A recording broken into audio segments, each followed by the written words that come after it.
Lorsque le président Trump a abordé certaines questions pendant la réunion à Washington en présence de Zelensky et de ses parrains européens, il fallait accepter certaines convictions, notamment la non-adhésion à l'OTAN et la discussion des questions territoriales. Zelensky a tout refusé. Il a même refusé, comme je l'ai dit, l'abrogation de la loi interdisant la langue russe. Comment pouvons-nous rencontrer quelqu'un qui se prétend être un dirigeant ? Vous parliez, Alexandre Melnyk, de ces causes profondes. Est-ce que les diplomates américains ont conscience de ce qui se passe en Ukraine, de l'identité ukrainienne? C'est-à-dire de dire qu'un russophone n'est pas forcément pro-russe, n'est pas forcément anti-ukrainien, qu'il y a ces disparités-là au sein même de l'Ukraine. Est-ce qu'ils ont conscience, notamment au département d'État, Samantha de Bendern, de ces nuances-là qui sont si éloignées du continent américain? Alors, le problème dans les hautes sphères de la diplomatie américaine aujourd'hui, c'est qu'il y a eu des licenciements massifs de cadres récemment.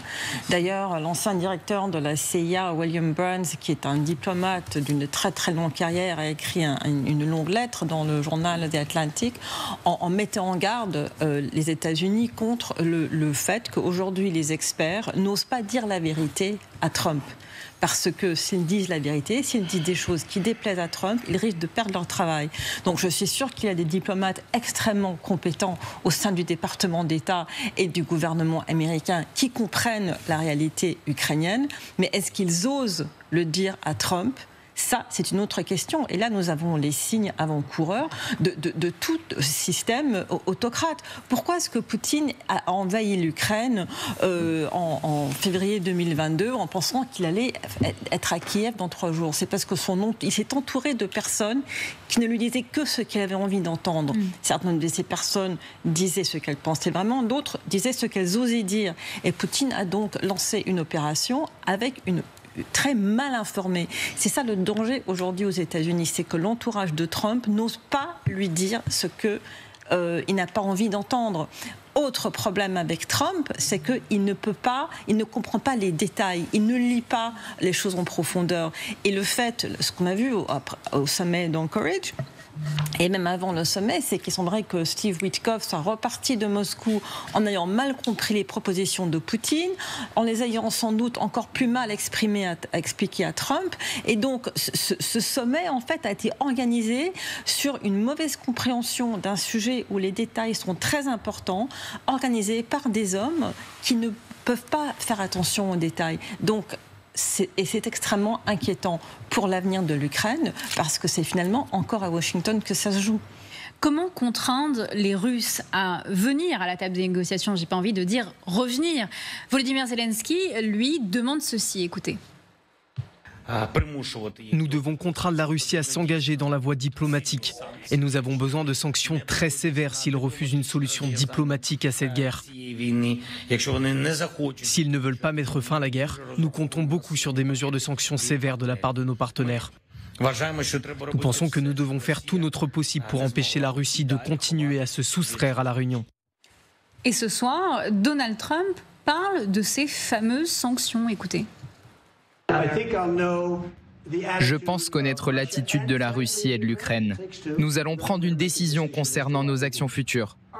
Ce sera une décision très importante. Il y aura peut-être des sanctions massives, de lourds tarifs de douane, mais peut-être également que nous ne ferons rien et nous leur dirons « c'est votre guerre ».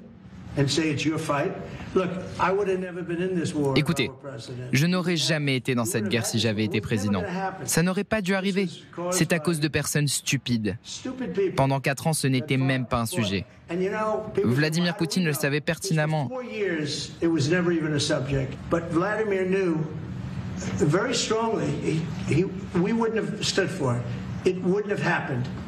Alors, toutes les options sont sur la table, Lucas Manger. C'est vrai qu'au Congrès, il y a cette proposition du sénateur Lindsey Graham, une solution bipartite, autant des côtés républicains que côté démocrate, de sanctionner les pays tiers qui feraient encore du commerce avec la Russie. Est-ce que ça peut réellement voir le jour? Non, parce que Trump n'en veut pas. Et c'est ce qu'il dit là, dans l'extrait que vous venez de diffuser, c'est que Trump, en fait, a un blocage dont personne ne connaît réellement l'origine et toutes les suppositions peuvent exister, il ne veut pas sanctionner financièrement le système, on va dire l'oligarchie autour de Vladimir Poutine. Il a une sorte de frein qui n'empêche à faire ça. Alors après, vous avez raison, le Congrès américain, ça reste encore pour le moment une démocratie et a un certain nombre de pouvoirs et pourrait contraindre Trump à le faire. Mais on sent bien dans ce qu'il vient de dire, c'est de dire je préférerais ne rien faire. Je veux me désengager complètement. Je pourrais faire des sanctions, mais je pourrais aussi ne pas les faire.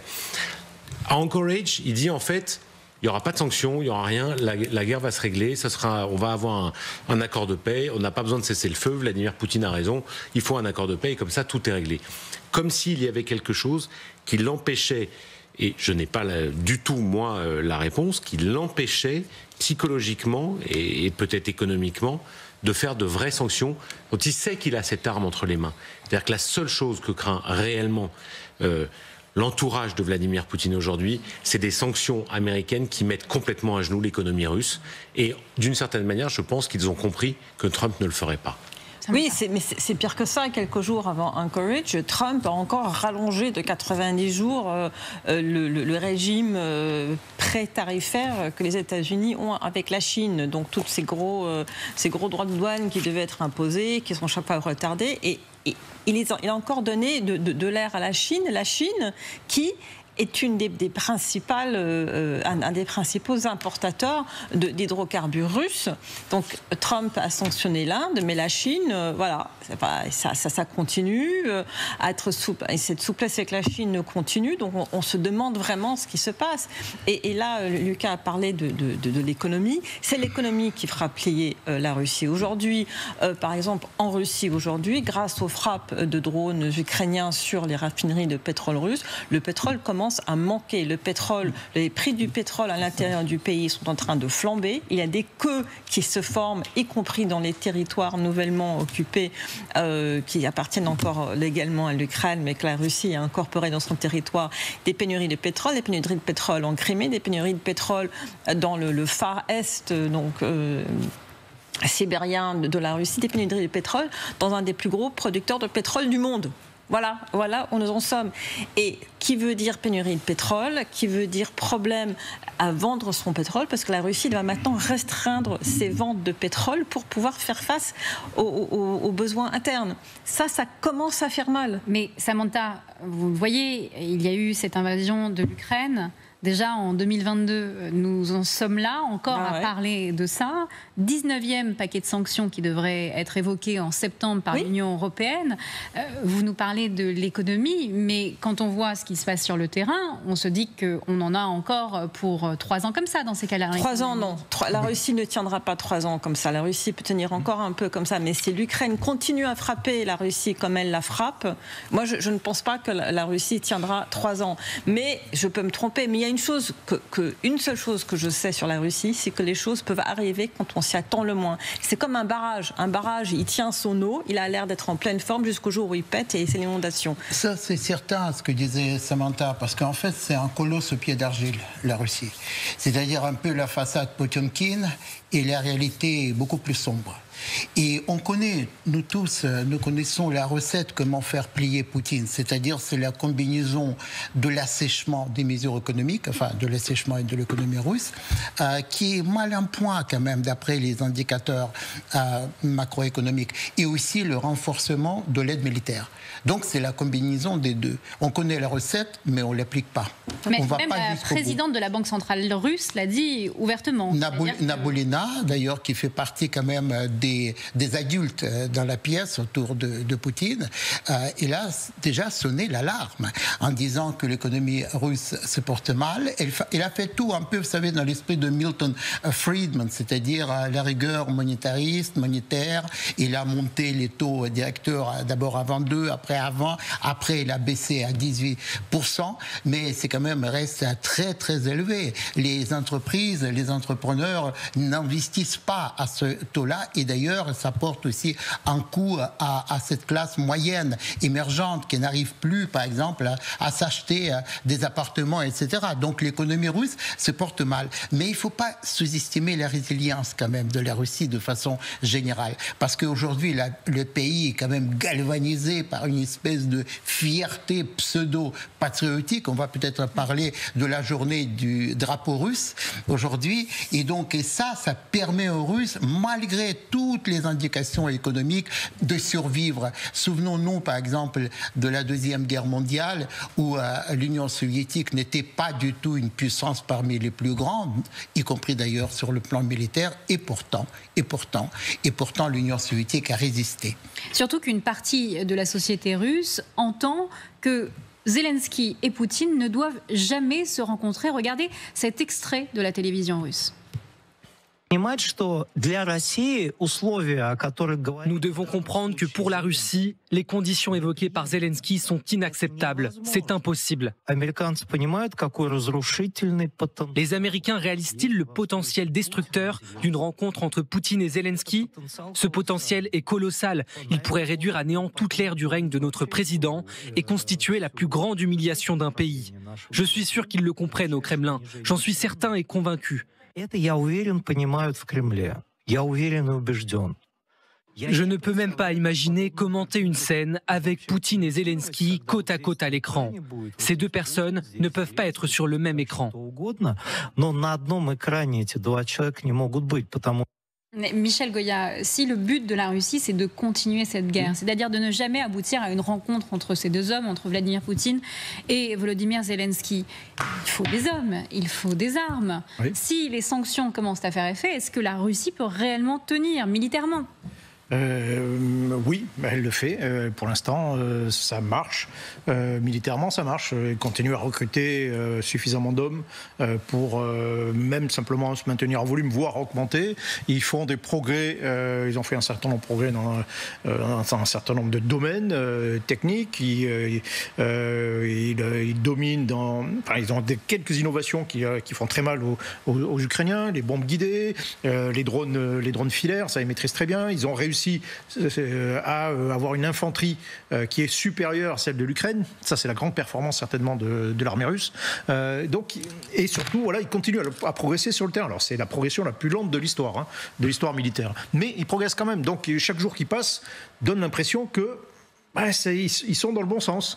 Et c'est la raison pour laquelle, si on veut vraiment les arrêter, il faut les arrêter, tout simplement. Ils s'arrêteront, ils ne commenceront à envisager éventuellement une négociation que lorsqu'ils se diront que chaque jour qui passe, en fait, ne sert à rien. Et que, c'est-à-dire, clairement, frapper la Russie ? Non, pas frapper la Russie, mais comme disait Alexandre, il faut les atterrir sur le terrain. C'est-à-dire à la place de Trump, dire « Ok, vous ne voulez pas vous arrêter, mais on va vous arrêter. » Très bien. Et donc, dans la foulée, c'est les sanctions économiques, c'est la pression. Et après, on envoie des cargos complets et des avions gros porteurs, plein de missiles, plein d'obus, plein de munitions, de toutes choses pour équiper l'armée ukrainienne. Et puis là, oui, au bout d'un moment, vous aurez un effet sur le terrain, forcément. Et les Russes s'arrêteront et ils seront obligés de le faire. Maintenant, ça contredit deux choses. De choses que ne veut pas Trump, c'est payer. Voilà, il ne faut pas que ça coûte $1 de plus, en gros. Et donc là, ça coince un peu. Et puis, 2, ce serait renoncer aussi définitivement à son rêve de normalisation avec la Russie et de business avec la Russie. Donc pour l'instant, sans compter les choses qu'on ne sait pas, mais il y a une inhibition forte. Donc il dit, voilà, vous ne voulez pas vous arrêter, eh bien, on ne voulait pas vous arrêter. On peut se poser la question de la déception de Trump, puisqu'il dit également ceci ce soir, il est très difficile, voire impossible, de gagner une guerre sans attaquer un pays envahisseur. Aucune chance de gagner. C'est comme ça avec l'Ukraine et la Russie, Samantha. Alors, on a l'impression de voir un mauvais remake d'un film de guerre, mais c'est-à-dire que très réellement, Donald Trump continue d'avoir un discours. Un coup, on va frapper plus durement la Russie. Un coup, on va essayer d'avoir des négociations. Et à chaque fois qu'il est déçu, on en arrive à cette situation-là. Moi, le problème que je commence à avoir avec l'idée d'analyser chaque tweet de Donald Trump, c'est que je crois qu'on va tous devenir fous si on essaye de comprendre ce qui se passe dans sa tête. Parce qu'un jour, c'est blanc, un jour, c'est noir, un jour, il se balade avec la photo de lui et Poutine là, avec cette conférence de presse qu'on voit en image maintenant, il a montré une photo de lui et Poutine à Anchorage et il a dit « c'est une très bonne photo de Poutine, moi ça va ». Donc c'est encore plus de la flatterie à outrance. On se demande qu'est-ce qui se passe dans la tête de Trump. Mais si vous me permettez, j'aimerais juste rajouter un exemple sur l'économie. Parce qu'aujourd'hui, l'argent qui est proposé aux soldats pour aller se battre a diminué. Parce que dans certaines provinces, les gouverneurs n'ont plus le budget. Donc ils proposent moins d'argent aux soldats. Résultat très net, moins de recrues pour aller se battre. Quand l'argent s'arrête, il n'y aura plus de gens pour aller se battre, à moins d'une mobilisation. Et Poutine sait que ça, c'est absolument inacceptable pour la population russe. Vous parlez justement de cette photo que Trump a exhibée. On va regarder, puisqu'il s'est affiché avec cette fameuse photo aujourd'hui. Regardez. Je pensais que vous aimeriez voir cette photo. Ce monsieur, appelé Vladimir Poutine, qui, je l'espère, viendra à la Coupe du Monde selon ce qui se passe. Peut-être viendra-t-il, peut-être pas. Beaucoup de choses vont se passer les prochaines semaines. Je trouvais que c'était une très belle photo de lui. De moi un peu moins, mais une très belle photo de lui. J'ai beaucoup apprécié qu'on m'envoie cette photo.